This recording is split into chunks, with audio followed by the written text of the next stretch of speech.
Hey Tom, how are you? I'm doing well. You?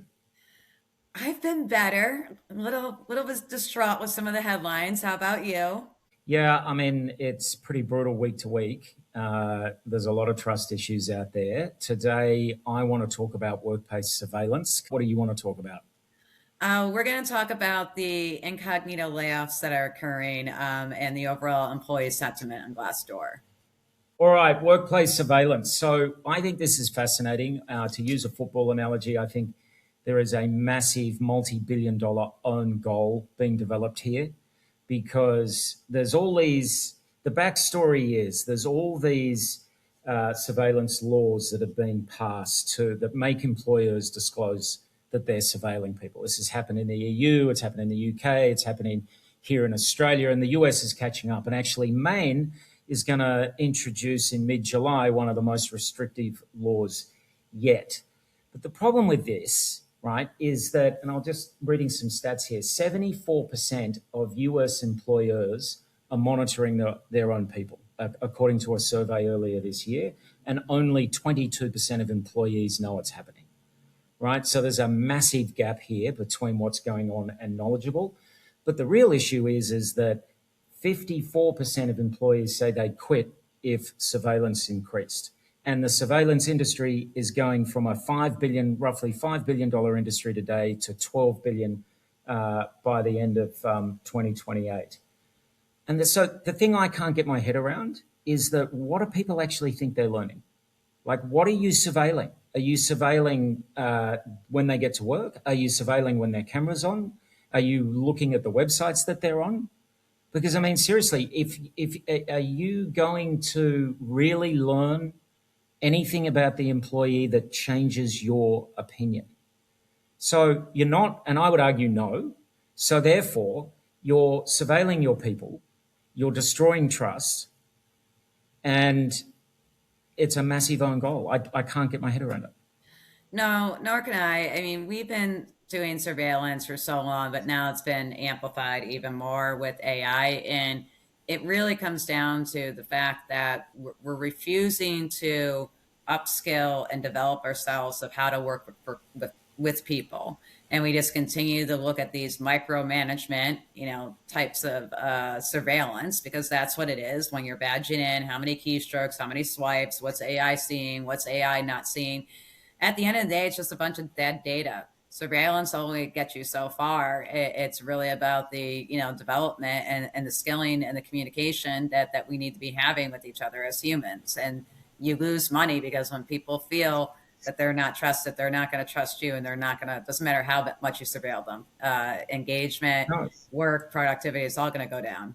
So you're measuring the wrong thing, right? Because what sways your opinion about people is the way you interact with them, the work that they do, and are they trustworthy, right? And if you think surveillance is going to impact your ability to trust someone, I would argue that's a bigger cultural problem at play. But anyway, that's my rant for the week. What about you?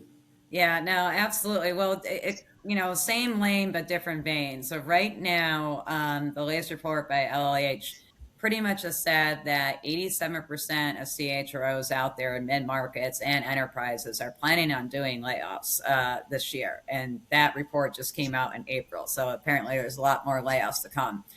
What's interesting about this right now is that they're going to be doing rolling layoffs, and what that means is that they're keeping within groups of 50 and under, so they do not have to hit the WARN Act. And so, for those of you who may not know what the WARN Act is, essentially, it's notification that you need to notify employees that you're going to be laying off X% of the workforce, and that needs to be done, and it's federal, and it's been put in place with a lot of other, guidelines out there when it comes to employee rights. And so the fact that they're going to skirt it under, and they're going to do groups of 50, and then we're going to get into fatigue and exhaustion as people continue to get laid off month after month. And a lot of it has to do with the fact that they're blowing through AI tokens, and they're blowing through their budgets. And it's already showing up because even Glassdoor, so like Glassdoor has kind of been dead for the last couple of years. Glassdoor is coming back where a lot of people are going and venting on it they've seen a 150% increase of distrust of all management and C-suite executives across the board just within the last 90 days. It's crazy. So it's just another example of, people are not being leveled with, right? And there's just this slow attrition going on where empty desks are just appearing one after the other and no one's really being told. Why is it so hard for leaders? And I imagine, look, it's not an easy time to lead right now, so I shouldn't just brag on leaders, but why is it so hard to maybe come up with a set of principles about how you're going to deal with AI and actually level with people, even if you don't know what the end result is? Because I think part of the problem is that. Yeah, that's Why what is you're that so hitting on. hard? That's what you're hitting on. Nobody wants to look stupid, right? And nobody really knows what's really going on with AI. I actually am enamored by the people who just come out on stage and say, I have no idea what's going on. I'd rather take that than you trying to play a guessing game or making assumptions or making presumptions that are not accurate. And so nobody wants to face the music. Nobody wants to have the hard conversations, but that's the only way we're going to get back to our core, is that we need to really continue on the overall soft skill, power skill development of human skills when it comes to trust, transparency, communication, collaboration, and EQ. Because like this is just death by a thousand cuts right now. And it's death by a thousand cuts of employees, but it's going to be death by a thousand cuts for actual employers and companies. It's going to show up on their bottom line every time that they try to evade, deflect, deny, lied. It doesn't work out, and the bill's coming. Totally. Sounds like another multi-billion-dollar trust issue in the making. Kristy, great to see you again. And guys, we'll see you all again next week. Likewise, have a good one.